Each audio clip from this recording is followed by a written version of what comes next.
വിദ്യാഭ്യാസം എന്നത് വെറും അറിവ് നേടൽ മാത്രമല്ല.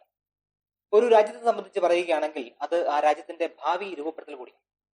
ഇന്ത്യയിൽ കേന്ദ്ര സർക്കാരിന്റെ പദ്ധതി പ്രകാരമുള്ള രണ്ട് പ്രധാനപ്പെട്ട വിദ്യാഭ്യാസ പരിഷ്കാരങ്ങൾ നടപ്പാക്കാൻ പോവുകയാണ്. നാഷണൽ എഡ്യൂക്കേഷൻ പോളിസി 2020 PMC പദ്ധതി. ഇതേപ്പറ്റി ഒരു വീഡിയോ നമ്മൾ കഴിഞ്ഞ തവണ വിശദമായിട്ട് ചെയ്തിരുന്നു. അതിന്റെ ലിങ്ക് ഞാൻ ഡിസ്ക്രിപ്ഷൻ ബോക്സിൽ കൊടുത്തേക്കാം, അതൊന്ന് കാണാൻ. ഇന്ത്യയിൽ നിലവിലുണ്ടായിരുന്ന പഴയ 10+2 അല്ലെങ്കിൽ 10+2 എന്ന പദ്ധതിയിൽ നിന്ന് മാറി ദേശീയ വിദ്യാഭ്യാസ നയം NEP 2020 കൊണ്ടുവന്ന 5+3+3+4 എന്ന പുതിയ മാതൃകയിലേക്ക് ഇന്ത്യൻ വിദ്യാഭ്യാസ സമ്പ്രദായം എത്തിയിരിക്കുന്നു. വിദ്യാഭ്യാസ നയത്തിലെ ഈ മാറ്റത്തിന്റെ യഥാർത്ഥ അർത്ഥം എന്താണ്? ആരാണ് ഈ സമ്പ്രദായം ആവിഷ്കരിച്ചത്? ഈ പുതിയ വിദ്യാഭ്യാസ നയത്തിന്റെ കാഴ്ചപ്പാടുകൾ എന്തെല്ലാമാണ്? ഈ നയം കൊണ്ട് ഉദ്ദേശിക്കുന്ന ലക്ഷ്യവും അതുണ്ടാക്കാൻ പോകുന്ന ഫലവും എന്തെല്ലാമാണ്? ഈ വിദ്യാഭ്യാസ വിപ്ലവത്തിൽ ഇന്ത്യൻ നോളജ് സിസ്റ്റം അഥവാ IKS പ്രാധാന്യം എന്താണ്, അല്ലെങ്കിൽ പങ്ക് എന്താണ്? NEP 2020 PMC പദ്ധതി നടപ്പാക്കുമ്പോൾ ആ പദ്ധതി നടപ്പാക്കുന്ന സ്കൂളുകൾ പിന്തുടരേണ്ട NCFSE അഥവാ national curriculum framework for school education എന്താണ്? ഇന്ത്യയിൽ നടപ്പാക്കാൻ പോകുന്ന ഈ വിദ്യാഭ്യാസ പരിഷ്കരണത്തിന്റെ ലക്ഷ്യവും സ്വാധീനവും അതുണ്ടാക്കാൻ പോകുന്ന ഫലവും എന്തെല്ലാമാണെന്ന് നമുക്കൊന്ന് പരിശോധിക്കാം. ഈ നയം മാറ്റം ആത്യന്തികമായി ഗുണമോ ദോഷമോ ഉണ്ടാക്കുന്നുള്ളത് പൊതുജനത്തിനിടയിൽ ചർച്ചയാവട്ടെ, ജനം തീരുമാനിക്കട്ടെ. നമുക്ക് വീഡിയോയിലേക്ക് കടക്കാം. നമസ്കാരം. ചെറുതല്ല കാര്യത്തിന്റെ പുതിയ വീഡിയോയിലേക്ക് എല്ലാവർക്കും സ്വാഗതം. 1964-66 വർഷങ്ങളിൽ കോത്താരി കമ്മീഷന്റെ ശുപാർശകളെ തുടർന്ന് ദേശീയ വിദ്യാഭ്യാസ നയം 1986 വഴിയാണ് 10+2 വിദ്യാഭ്യാസ രീതി ഇന്ത്യയിൽ നടപ്പാക്കുന്നത്. ഇതിന്റെ ഘടന ഇങ്ങനെയായിരുന്നു: 10 വർഷം പൊതുവിദ്യാഭ്യാസം, അതായത് 1 മുതൽ 10ാം ക്ലാസ് വരെ. 2 വർഷം പ്രത്യേക ഹയർ സെക്കൻഡറി വിദ്യാഭ്യാസം, അത് 11-12 ക്ലാസുകൾ. ലക്ഷ്യം രാജ്യമെമ്പാടും ഒരേ നിലവാരമുള്ള വിദ്യാഭ്യാസം നൽകുക എന്നതായിരുന്നു. കുട്ടികൾക്ക് എല്ലാ വിഷയങ്ങളുടെയും ഒരു അടിത്തറ നൽകിയ ശേഷം ഹയർ സെക്കൻഡറി തലത്തിൽ സയൻസ്, കൊമേഴ്സ്, ആർട്സ് സ്ട്രീമുകൾ സ്പെഷ്യലൈസ് ചെയ്യാനുള്ള അവസരമാണ് ഇതുവഴി കിട്ടിയിരുന്നത്. സംസ്ഥാന ബോർഡുകളും CBSEയുമാണ് ഇത് പ്രധാനമായും നടപ്പാക്കിയിരുന്നത്. ഈ പദ്ധതിയിൽ പരീക്ഷകൾക്കും മാർക്കിനും സിലബസ് പൂർത്തിയാക്കലിനുമാണ് അമിത പ്രാധാന്യം നൽകിയിരുന്നത്. അക്കാദമിക് രംഗത്ത് ശ്രദ്ധ കേന്ദ്രീകരിച്ചെങ്കിലും ക്രിയാത്മകതയ്ക്കും പ്രായോഗിക പഠനത്തിനും വലിയ ഇടം ലഭിച്ചില്ല എന്നുള്ളത് ഒരു പോരായ്മയായി ചൂണ്ടിക്കാണിക്കപ്പെടുന്നു. 10+2 മോഡൽ ഇന്ത്യക്ക് ഒരു ദേശീയ വിദ്യാഭ്യാസ ചട്ടക്കൂട് നൽകുകയും ഉന്നത വിദ്യാഭ്യാസം എളുപ്പമാക്കുകയും ചെയ്തു. എന്നാൽ ക്രമേണ ഇത് പരീക്ഷാ കേന്ദ്രീകൃതമാവുകയും കാണാപ്പാഠം പഠിക്കുകയും എന്ന രീതിക്ക് പ്രാധാന്യം നൽകുകയും ചെയ്തു. എന്നാൽ ഇത് വിദ്യാർത്ഥികളുടെ നൂതനമായ ചിന്തയെയും അതുപോലെ തന്നെ ഏത് വിഷയം എടുത്ത് പഠിക്കണം എന്ന സ്വാതന്ത്ര്യത്തെയും പരിമിതപ്പെടുത്തി. 2020 കേന്ദ്ര സർക്കാർ ദേശീയ വിദ്യാഭ്യാസ നയം അഥവാ NEP 2020 വഴി 10+2 രീതിക്ക് പകരം 5+3+3+4 എന്ന പുതിയ മാതൃക അവതരിപ്പിച്ചു. Doctor K. കസ്തൂരിരംഗൻ കമ്മിറ്റിയാണ് ഈ നിർദ്ദേശം സമർപ്പിച്ചത്. കുട്ടികളിലെ അറിവ് വികസിക്കുന്ന ഘട്ടങ്ങൾക്കനുസരിച്ചാണ് ഈ മാതൃക രൂപകൽപ്പന ചെയ്തിരിക്കുന്നത്. 5+3+3+4 എന്ന ഘടനയെ നമുക്കൊന്ന് വിശദീകരിക്കാം.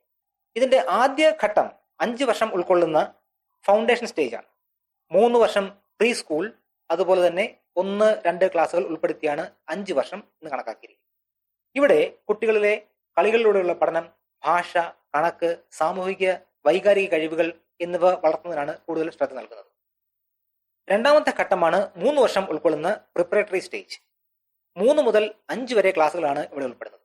ഈ ഘട്ടത്തിൽ കൂടുതൽ ഊന്നൽ കൊടുക്കുന്നത് ആശയങ്ങളെ അടിസ്ഥാനമാക്കിയുള്ള പഠനം, ആർട്സ്, സയൻസ്, കായിക വിദ്യാഭ്യാസം എന്നിവയ്ക്കാണ്. 3 വർഷം ഉൾക്കൊള്ളുന്ന മിഡിൽ സ്റ്റേജ് ആണ് അടുത്ത ഘട്ടം. 6 മുതൽ 8 വരെ ക്ലാസുകൾ ഉൾക്കൊള്ളുന്നു. കുട്ടികളുടെ അനുഭവത്തിലൂടെയുള്ള പഠനം, കോഡിംഗ്, മൾട്ടി ഡിസിപ്ലിനറി വിഷയങ്ങളിലെ പരിചയം എന്നിവയാണ് ഇവിടെ കൂടുതൽ ഊന്നൽ കൊടുക്കുന്നത്. 4ാം ഘട്ടമാണ് 4 വർഷം ഉൾക്കൊള്ളുന്ന സെക്കൻഡറി സ്റ്റേജ്. ഇവിടെ 9 മുതൽ 12 വരെ ക്ലാസുകൾ ഉൾപ്പെടുന്നു. പഠന വിഷയങ്ങൾ തിരഞ്ഞെടുക്കുന്നതിന് കുട്ടികൾക്ക് കൂടുതൽ സ്വാതന്ത്ര്യം, തൊഴിലധിഷ്ഠിതവും അക്കാദമികവുമായ പഠനങ്ങളുടെ സംയോജനം, പരീക്ഷാ സമ്മർദ്ദം കുറയ്ക്കൽ എന്നിവയെല്ലാമാണ് ഈ ഘട്ടത്തിൽ ഉൾപ്പെടുന്നത്. ശ്രദ്ധിക്കേണ്ട ഒരു കാര്യം, ഈ പുതിയ അക്കാദമിക് പരിഷ്കരണത്തിൽ ഹയർ സെക്കൻഡറി എന്ന ആ ഒരു സ്റ്റേജ്, ഇപ്പോൾ അനുവദിച്ചുകൊണ്ടിരിക്കുന്ന സ്റ്റേജ് ഇല്ലാതെയാവും. അറിവ്, കഴിവുകൾ, മൂല്യങ്ങൾ, പാഠ്യവിഷയങ്ങൾ തിരഞ്ഞെടുക്കാനുള്ള ഫ്ലെക്സിബിലിറ്റി എന്നിവ സമന്വയിപ്പിച്ച് സമഗ്രമായ വിദ്യാഭ്യാസം നൽകുക എന്നുള്ളതാണ് 5+3+3+ മോഡൽ വിഭാവനം ചെയ്യുന്നത്. കർക്കശമായ അക്കാദമിക് വഴികളിൽ ഒതുങ്ങാതെ വ്യത്യസ്തമായ മേഖലകളുമായി പൊരുത്തപ്പെടാൻ കഴിവുള്ള ഒരു തലമുറയെ വാർത്തെടുക്കുക എന്നുള്ളതാണ് ഇതുകൊണ്ട് പ്രതീക്ഷിക്കുന്ന ഫലം. ഇന്ത്യൻ വിജ്ഞാന സമ്പ്രദായം ഇന്ത്യൻ നോളജ് സിസ്റ്റം അഥവാ IKS എന്നത് ആയിരക്കണക്കിന് വർഷങ്ങളായി ഇന്ത്യൻ ഉപഭൂഖണ്ഡത്തിൽ വികസിച്ചു വന്ന പരമ്പരാഗതവും തദ്ദേശീയവുമായ അറിവുകളുടെ ഒരു വലിയ ശേഖരമാണ്. ഗണിതം, ജ്യോതിശാസ്ത്രം, വൈദ്യശാസ്ത്രം അതായത് ആയുർവേദം, അതുപോലെ വാസ്തുവിദ്യ, ലോഹ സംസ്കരണം, തത്വചിന്ത, കല, ഭാഷാശാസ്ത്രം, കൃഷി, കൂടാതെ ഗുരുകുലം പോലെയുള്ള പഴയ വിദ്യാഭ്യാസ സമ്പ്രദായങ്ങളും ഇതിന്റെ ഭാഗമാണ്. ഇന്ത്യയുടെ ഈ പരമ്പരാഗത അറിവുകളെ ആധുനിക വിദ്യാഭ്യാസത്തിലും ഗവേഷണത്തിലും ഉൾപ്പെടുത്തുക, അതുവഴി വിദ്യാർത്ഥികൾക്ക് ലോകോത്തരമായ ശാസ്ത്രീയ അറിവുകളും അതോടൊപ്പം നമ്മുടെ രാജ്യത്തിന്റെ ബൗദ്ധിക പാരമ്പര്യവും പൈതൃകവും മനസ്സിലാക്കി കൊടുക്കുക എന്നുള്ളതാണ് ഇതുകൊണ്ട് ലക്ഷ്യമിടുന്നത്. സമഗ്രമായ പഠനം, സുസ്ഥിരത അഥവാ സസ്റ്റൈനബിലിറ്റി, മനുഷ്യനും പ്രകൃതി തമ്മിലുള്ള ബന്ധം, ധാർമ്മിക നൈതിക വിദ്യാഭ്യാസം എന്നിവയെ IKS പ്രോത്സാഹിപ്പിക്കുന്നു. ഇത് പുരാതന ഗ്രന്ഥങ്ങളിൽ മാത്രം ഒതുങ്ങുന്നതല്ല, മറിച്ച് ഇന്ത്യൻ സമൂഹങ്ങളിൽ രൂപപ്പെട്ട് വികസിച്ചു വന്ന പ്രാദേശികവും തനതുമായ അറിവുകളും ഇതിൽ ഉൾപ്പെടും. ദേശീയ വിദ്യാഭ്യാസ നയം അഥവാ NEP 2020 IKSനെ, ഇന്ത്യൻ നോളജ് സിസ്റ്റത്തിനെ മുഖ്യധാരയിലേക്ക് കൊണ്ടുവരുന്നതിൽ ശക്തമായ ഊന്നൽ നൽകുന്നു. IKS പ്രോത്സാഹിപ്പിക്കാൻ NEP ലക്ഷ്യമിടുന്നത് എങ്ങനെയെല്ലാമാണെന്ന് നോക്കാം. പാഠ്യപദ്ധതിയിൽ ഇതിനെ ഉൾപ്പെടുത്തുന്നതാണ് ഒരു രീതി. സ്കൂൾ, ഉന്നതതല വിദ്യാഭ്യാസം എന്നിവയിൽ ഇന്ത്യൻ ഗണിതം, ജ്യോതിശാസ്ത്രം, യോഗ, പരമ്പരാഗത വൈദ്യം, തത്വചിന്താപരമായ ആശയങ്ങൾ എന്നിവ ഉൾപ്പെടുത്തുക. ഗവേഷണത്തിന് പ്രോത്സാഹനം നൽകുക. സർവകലാശാലകളിൽ IKS ഗവേഷണ കേന്ദ്രങ്ങൾ സ്ഥാപിക്കുകയും പുരാതന അറിവുകളെ ആധുനിക ശാസ്ത്രവുമായി ബന്ധിപ്പിക്കുന്ന ഇന്റർ ഡിസിപ്ലിനറി പഠന കേന്ദ്രങ്ങൾ പ്രോത്സാഹിപ്പിക്കുകയും ചെയ്യും. IKS അറിവുകൾ നേടാനായി ഇന്ത്യൻ ഭാഷകളെയും ക്ലാസിക്കൽ സാഹിത്യത്തെയും പ്രോത്സാഹിപ്പിക്കുകയാണ് മറ്റൊരു രീതി. മാർക്കുകളിൽ മാത്രം ശ്രദ്ധിക്കാതെ വിദ്യാർത്ഥികളുടെ ബൗദ്ധികവും ധാർമ്മികപരവും ആത്മീയപരവുമായ കഴിവുകൾ വികസിപ്പിക്കുക എന്ന IKS തത്വത്തോട് NEP യോജിച്ചു പോകുന്നുണ്ട്. ചുരുക്കത്തിൽ, ആധുനിക വിദ്യാഭ്യാസത്തെ ഇന്ത്യയുടെ സാംസ്കാരികവും തത്വചിന്താപരമായ വേരുകളുമായി സംയോജിപ്പിക്കാനുള്ള ഒരു ചട്ടക്കൂടായി NEP IKSനെ ഉപയോഗിക്കുന്നു. എന്നാൽ ഇന്ത്യൻ നോളജ് സിസ്റ്റം ഔദ്യോഗിക പഠന വിഷയവുമായി സംയോജിപ്പിക്കുന്നതിൽ ചില വെല്ലുവിളികളും പരിമിതികളുമുണ്ട്.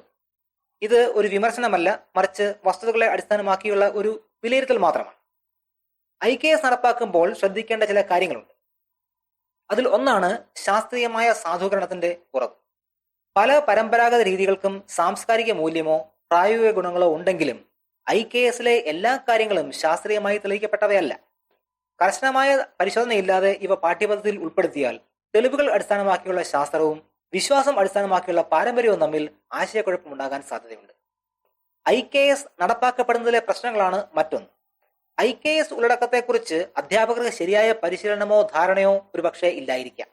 ഇത് അർത്ഥവത്തായ പഠിപ്പിക്കലിന് പകരം അല്ലെങ്കിൽ പഠനത്തിന് പകരം വെറും ഒരു കാട്ടിക്കൂട്ടൽ മാത്രമായി മാറിയേക്കാം.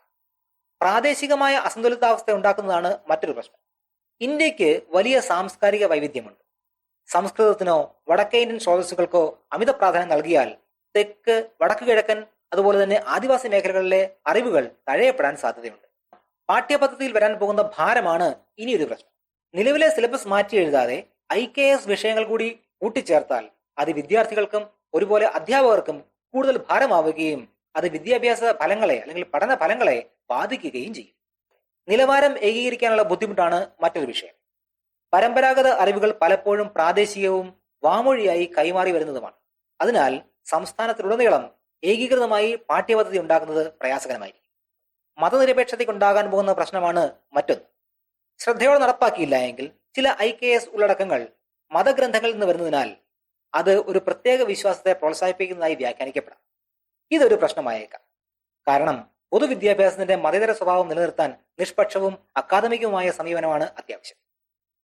എന്നാൽ NEP വഴിയും PM ശ്രീ സ്കൂളുകൾ വഴിയും ഇത് നടപ്പാക്കപ്പെടുമ്പോൾ അക്കാദമിക നിഷ്പക്ഷത, ശാസ്ത്രീയ സാധൂകരണം, ബഹുസ്വരമായ ഇന്ത്യയുടെ സംസ്കാരത്തെ ഉൾക്കൊള്ളൽ, ഇന്ത്യയിൽ കാണപ്പെടുന്ന വൈവിധ്യത്തോടുള്ള ബഹുമാനം എന്നിവ ഉറപ്പാക്കണം. ശരിയായ സന്തുലിതാവസ്ഥ നടപ്പിലാക്കിയാൽ IKS പരമ്പരാഗത അറിവിനെയും ആധുനിക നൂതനത്വത്തെയും തമ്മിൽ ബന്ധിപ്പിക്കും. അതല്ലാത്ത പക്ഷം ആശയക്കുഴപ്പങ്ങൾക്കും പ്രാദേശിക പക്ഷപാതത്തിനും അക്കാദമിക് നിലവാരം കുറയ്ക്കുന്നതിനും ഇത് കാരണമാകും. പാഠ്യപദ്ധതിയെ സമ്പന്നമാക്കുന്നതിനും സാംസ്കാരിക പഠനങ്ങൾക്കും സമഗ്രമായ പഠനത്തിനുമായി IKS NEP 2020 ബന്ധപ്പെട്ടിരിക്കുന്നു. അതേപോലെ തന്നെ PM ശ്രീ പദ്ധതി നടപ്പിലാക്കുന്ന സ്കൂളുകളിൽ NEP എന്ന പാഠ്യപദ്ധതി ഉൾപ്പെടുത്തുക, ഡിജിറ്റൽ പഠനം, പരിസ്ഥിതി വിദ്യാഭ്യാസം, IKS എന്നിവ നടപ്പാക്കുന്നതിലും കൂടുതൽ പ്രോത്സാഹനം നൽകുന്നു. ഇന്ത്യൻ നോളജ് സിസ്റ്റം അഥവാ IKSന് PM ശ്രീ സ്കൂളുകളുമായി എന്താണ് ബന്ധം? PM ശ്രീ അഥവാ പ്രധാനമന്ത്രി സ്കൂൾസ് ഫോർ റൈസിംഗ് ഇന്ത്യ പദ്ധതി നിലവിലുള്ള സർക്കാർ സ്കൂളുകളെ NEP 2020 തത്വങ്ങൾ നടപ്പിലാക്കുന്ന മാതൃകാ സ്ഥാപനമായി ഉയർത്താനാണ് ലക്ഷ്യമിടുന്നത്. ഇവിടെ IKS അതിന്റെ പ്രായോഗിക പങ്ക് വഹിക്കുന്നത് ഇങ്ങനെയാണ്. പരമ്പരാഗത കരകൗശല വസ്തുക്കൾ, പ്രാദേശിക കലാരൂപങ്ങൾ, പൈതൃകം എന്നിവ സ്കൂൾ പ്രവർത്തനത്തിൽ ഉൾപ്പെടുത്തുക. പരമ്പരാഗത വിദ്യാഭ്യാസ രീതികളിൽ നിന്ന് പ്രചോദനം ഉൾക്കൊണ്ടുള്ള അനുഭവപരമായ മൂല്യാധിഷ്ഠിത പഠനം പ്രോത്സാഹിപ്പിക്കുന്നു. ഇന്ത്യൻ വിജ്ഞാന പാരമ്പര്യത്തിൽ നിന്ന് ഉരുത്തിരിഞ്ഞ പ്രാദേശിക വിഭവങ്ങളുടെ ഉപയോഗം, സുസ്ഥിര ജീവിത തത്വങ്ങൾ, പരിസ്ഥിതി സൗഹൃദം എന്നിവയെ പ്രോത്സാഹിപ്പിക്കുന്നു. അതുകൊണ്ട് NEP നടപ്പാക്കുന്നതിനും IKS എങ്ങനെ ആധുനിക ക്ലാസ് മുറികളുമായി പൊരുത്തപ്പെടുത്താമെന്നും കാണിക്കുന്നതിനുള്ള പരീക്ഷണ വേദികളായി PMC സ്കൂളുകൾ പ്രവർത്തിക്കും. NEP നടപ്പാക്കുന്ന സ്കൂളുകളിൽ പ്രാവർത്തികമാക്കാൻ പോകുന്ന national curriculum framework for school education അഥവാ NCFSE 2023 എന്ന പദ്ധതിക്കും ഇതുമായി ബന്ധമുണ്ട്. ദേശീയ വിദ്യാഭ്യാസ നയം അഥവാ NEP 2020 സ്കൂളുകളിൽ എങ്ങനെ നടപ്പിലാക്കണം എന്നതിന്റെ ഒരു വ്യക്തമായ വിശദമായ മാർഗരേഖയാണ് national curriculum framework for school education അഥവാ NCFSE 2023. ഡോക്ടർ K കസ്തൂരിരംഗന്റെ നേതൃത്വത്തിലുള്ള ദേശീയ സ്റ്റിയറിംഗ് കമ്മിറ്റിയാണ് ഇത് തയ്യാറാക്കിയത്. NCF 2022 കീഴിലുള്ള 4 പ്രധാന സ്ട്രക്ചറുകളിൽ ഒന്നാണ് national curriculum framework for school education. Anganwadi, pre school പഠനത്തിനായി NCFECCE, അധ്യാപക വിദ്യാഭ്യാസത്തിനായി NCFTE, മുതിർന്നവരുടെ വിദ്യാഭ്യാസത്തിനായി NCFAE എന്നിവയാണ് ബാക്കി 3 ഫ്രെയിമുകൾ. ഇതിൽ NCFSE അഥവാ national curriculum framework for school education ആണ് പാഠ്യപദ്ധതി രൂപകൽപ്പന, വിഷയങ്ങളുടെ ഘടന, പരീക്ഷാ രീതികൾ, അധ്യാപന രീതികൾ തുടങ്ങിയ സ്കൂളിലെ കാര്യങ്ങൾക്ക് നേരിട്ട് മാർഗനിർദ്ദേശം നൽകുന്നത്. അപ്പോൾ മനസ്സിലാക്കേണ്ട കാര്യം, NEP 2020 ലക്ഷ്യമിടുന്ന കാര്യങ്ങൾ സ്കൂളുകളിൽ പ്രാവർത്തികമാക്കുന്നതിനുള്ള കൈപ്പുസ്തകമാണ് NCFSE അഥവാ national curriculum framework for school education. NEP 2020 എന്നത് എന്താണ് നേടേണ്ടതെന്ന കാഴ്ചപ്പാടും നയപരമായ ദിശാബോധവും നൽകുന്നു.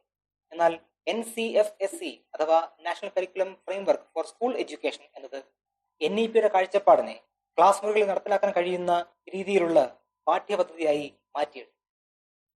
NEPയുടെ 5+3+3+4 ഘടന NCFSE വഴിയാണ് സ്കൂളുകളിൽ നടപ്പാവുന്നത്.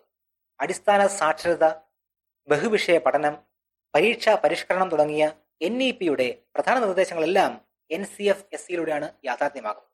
ചുരുക്കി പറഞ്ഞാൽ, നാഷണൽ എഡ്യൂക്കേഷൻ പോളിസി NEP 2020 നമുക്ക് എന്ത് നേടണം എന്നുള്ള കാഴ്ചപ്പാടാണ് എങ്കിൽ, national curriculum framework for school education NCFSE അത് ക്ലാസ് മുറികളിൽ നിന്ന് എങ്ങനെ നേടാൻ പറ്റും എന്നതിന്റെ പദ്ധതിയാണ്. National curriculum framework for school എഡ്യൂക്കേഷനും ഇന്ത്യൻ നോളജ് സിസ്റ്റവും തമ്മിൽ എന്തെങ്കിലും ബന്ധമുണ്ടോ? വിദ്യാഭ്യാസത്തിൽ ഇന്ത്യൻ വിജ്ഞാന സമ്പ്രദായം IKS സംയോജിപ്പിക്കാനുള്ള NEPയുടെ കാഴ്ചപ്പാട് NCFSE പ്രതിഫലിപ്പിക്കുന്നുണ്ട്. ഇതിൽ ഉൾപ്പെടുന്ന പ്രധാന ശുപാർശകൾ: ഇന്ത്യയുടെ ശാസ്ത്രീയവും ഗണിതപരവും തത്വചിന്താപരവുമായ പൈതൃകം വിദ്യാർത്ഥികളെ പരിചയപ്പെടുത്തുക, പ്രാദേശിക വിജ്ഞാന സമ്പ്രദായങ്ങൾ അതായത് കല, സംഗീതം, കരകൗശലം, പ്രാദേശിക അറിവുകൾ എന്നിവ പഠിപ്പിക്കുക, ഇന്ത്യൻ ചിന്തയിൽ വേരൂന്നിയ മൂല്യാധിഷ്ഠിത പഠനത്തെയും ധാർമ്മിക ബോധത്തെയും പ്രോത്സാഹിപ്പിക്കുക, സംസ്കൃതവും ക്ലാസിക്കൽ ഭാഷകളും ഓപ്ഷണൽ വിഷയങ്ങളാക്കി ഉൾപ്പെടുത്താൻ നിർദ്ദേശിക്കുക എന്നിവയാണ്. എന്നാൽ ഈ വിഷയങ്ങൾ അക്കാദമികവും അറിവിനെ അടിസ്ഥാനമാക്കിയുള്ളതുമായിരിക്കണമെന്ന് NCFSE വ്യക്തമാക്കുന്നുണ്ട്. ഇത് മതപരമോ പ്രത്യയശാസ്ത്രപരമോ ആയ കാര്യങ്ങളായി കാണരുതെന്നും മറിച്ച് സാംസ്കാരികവും ശാസ്ത്രീയമായ ഒരു അറിവിന്റെ ഉറവിടമായി മാത്രം കാണണമെന്നും ഈ ഫ്രെയിംവർക്ക് നിഷ്കർഷിക്കുന്നു. PMC സ്കൂളുകൾക്ക് NCFSE നിർബന്ധമാണോ? തത്വത്തിൽ അതെ, പക്ഷെ നടപ്പാക്കുന്നതിന് ചില ഇളവുകളുണ്ട്. PMC പദ്ധതിയിൽ ചേരുമ്പോൾ ആ സ്കൂളുകൾ NEP 2020 ചട്ടക്കൂട് നടപ്പിലാക്കാൻ, അതിന്റെ നിയമങ്ങൾ നടപ്പിലാക്കാൻ ബാധ്യസ്ഥരാണ്. അതിനാൽ തന്നെ സ്വാഭാവികമായും NCFSEയുടെ മാർഗനിർദ്ദേശങ്ങൾ ഇതിൽ ഉൾപ്പെടുന്നു. അതായത് ഈ സ്കൂളുകൾ അവരുടെ പാഠ്യപദ്ധതിയും പഠന രീതികളും NEP അടിസ്ഥാനമാക്കിയുള്ള NCFSEയിൽ ശുപാർശകളുമായി പൊരുത്തപ്പെടേണ്ടതുണ്ട്. എങ്കിലും ഇത് ഘട്ടം ഘട്ടമായി നടപ്പിലാക്കാൻ സ്കൂളുകൾക്ക് സ്വാതന്ത്ര്യമുണ്ട്. വിഭവങ്ങളുടെ ലഭ്യത അനുസരിച്ച് മാറ്റങ്ങൾ വരുത്താം. കൂടാതെ സംസ്ഥാനങ്ങൾക്കും ബോർഡുകൾക്കും അവരുടെ ഭാഷ, സംസ്കാരം, പ്രാദേശിക സാഹചര്യങ്ങൾ എന്നിവയ്ക്കനുസരിച്ച് NCFSEയിൽ ചെറിയ മാറ്റങ്ങൾ വരുത്താനുള്ള അനുമതിയും സ്വാതന്ത്ര്യവും അനുവദിക്കുന്നുണ്ട്. അതുകൊണ്ട് NCFSE തത്വത്തിൽ നിർബന്ധമാണെങ്കിലും അത് പ്രാദേശിക ആവശ്യങ്ങൾക്ക് അനുസരിച്ച് മാറ്റങ്ങൾ വരുത്തി നടപ്പാക്കാൻ കഴിയുന്ന ഒരു വഴക്കമുള്ള ഫ്രെയിമാണെന്ന് വേണം മനസ്സിലാക്കാൻ. ഈ മാറ്റങ്ങളെല്ലാം വലിയ കാഴ്ചപ്പാടോടെ ഉള്ളതാണെങ്കിലും 5+3+3+4 രീതിയും IKS സംയോജനവും നടപ്പാക്കുന്നതിന് ചില പ്രായോഗിക വെല്ലുവിളികൾ നേരിടുന്നുണ്ട്. ഒന്നാമതായി, അടിസ്ഥാന സൗകര്യങ്ങളുടെ കുറവ്. പല സ്കൂളുകളിലും പരീക്ഷണാടിസ്ഥാനത്തിലുള്ള പഠനത്തിന് ആവശ്യമായ ഡിജിറ്റൽ അതുപോലെ ലാബ് സൗകര്യങ്ങളില്ല. അധ്യാപക പരിശീലനമാണ് മറ്റൊരു പ്രശ്നം. പുതിയ രീതിയിലേക്ക് മാറാൻ അധ്യാപകർക്ക് വീണ്ടും പരിശീലനം നൽകേണ്ടതുണ്ട്. സമത്വമില്ലായ്മയാണ് ഇനിയൊരു പ്രശ്നം. ഗ്രാമീണ സ്കൂളുകളെക്കാൾ വേഗത്തിൽ നഗരത്തിലെ സ്കൂളുകൾ ഈ മാറ്റങ്ങൾ ഉൾക്കൊള്ളും എന്നതിനാൽ ഗ്രാമീണ നഗരമേഖലകളിൽ സ്കൂളുകളുടെ നിലവാരം തമ്മിൽ സമത്വമില്ലായ്മ ഉണ്ടാവാൻ ഇത് ഇടയാക്കും. പരീക്ഷാ രീതിയിലെ മാറ്റമാണ് ഇനിയൊരു പ്രശ്നം. കാണാപ്പാഠം പഠിക്കുന്ന രീതിയിൽ നിന്ന് മാറണമെങ്കിൽ നിലവിലെ അസസ്മെന്റ് രീതികളിലും സമൂലമായ മാറ്റം ഉണ്ടാവണം. ഇനി IKS ഇന്ത്യൻ നോളജ് സിസ്റ്റം സംയോജിപ്പിക്കുന്നതിനുള്ള പ്രയാസങ്ങൾ എന്തെല്ലാമാണെന്ന് നോക്കാം. പാഠ്യപദ്ധതിയിലെ സമതുലനം.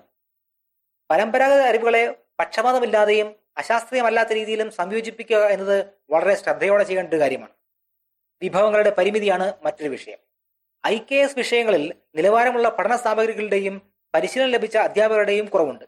ഈ വെല്ലുവിളികളെല്ലാം പരാജയങ്ങളല്ല, മറിച്ച് സമഗ്രതയും നിഷ്പക്ഷതയും ശാസ്ത്രീയ അടിത്തറയും ഉറപ്പാക്കാൻ ശ്രദ്ധയോടെ നടപ്പിലാക്കേണ്ട മേഖലകൾ മാത്രമാണ്. ഇന്ത്യൻ വിദ്യാഭ്യാസം ഇപ്പോൾ മാറ്റത്തിന്റെ ഒരു വഴിത്തിരിവിലാണ്, ഒരു ജംഗ്ഷനിലാണ്. പൈതൃകവും നൂതനവും പാരമ്പര്യവും സാങ്കേതിക വിദ്യയും ഒരുമിക്കുന്ന ഇടത്ത് 10+2 നിന്ന് 5+3+3+4 എന്ന പദ്ധതിയിലേക്കുള്ള മാറ്റവും ഇന്ത്യൻ നോളജ് സിസ്റ്റം എന്ന ആശയത്തിന്റെ സംയോജനവും കൂടുതൽ സമഗ്രവും സാംസ്കാരിക അടിത്തറയുള്ളതുമായ ഒരു വിദ്യാഭ്യാസ മാതൃകയിലേക്കുള്ള കാൽവെപ്പാണെന്നാണ് ഇതിന്റെ വക്താക്കൾ പറയുന്നത്. ഈ നയത്തിന്റെ വിജയം കേവലം നിയമങ്ങളിൽ മാത്രമല്ല, സ്കൂളുകളും അധ്യാപകരും സർക്കാരും എത്രത്തോളം ഫലപ്രദമായി, ആശയപരമായി, സുതാര്യമായി, നിഷ്പക്ഷമായി ഇത് നടപ്പാക്കുന്നു എന്നതിനെ ആശ്രയിച്ചിരിക്കുന്നു. എല്ലാ വിദ്യാർത്ഥികൾക്കും, അത് നഗരത്തിലായാലും ഗ്രാമത്തിലായാലും, പഠിക്കാനും ചോദ്യം ചെയ്യാനും വളരാനും തുല്യമായ അവസരം ലഭിക്കുന്നുണ്ട് എന്ന് ഉറപ്പാക്കേണ്ടതും അത്യാവശ്യമായ കാര്യമാണ്. മറ്റു വിഷയവുമായി അടുത്ത വീഡിയോയിൽ നമുക്ക്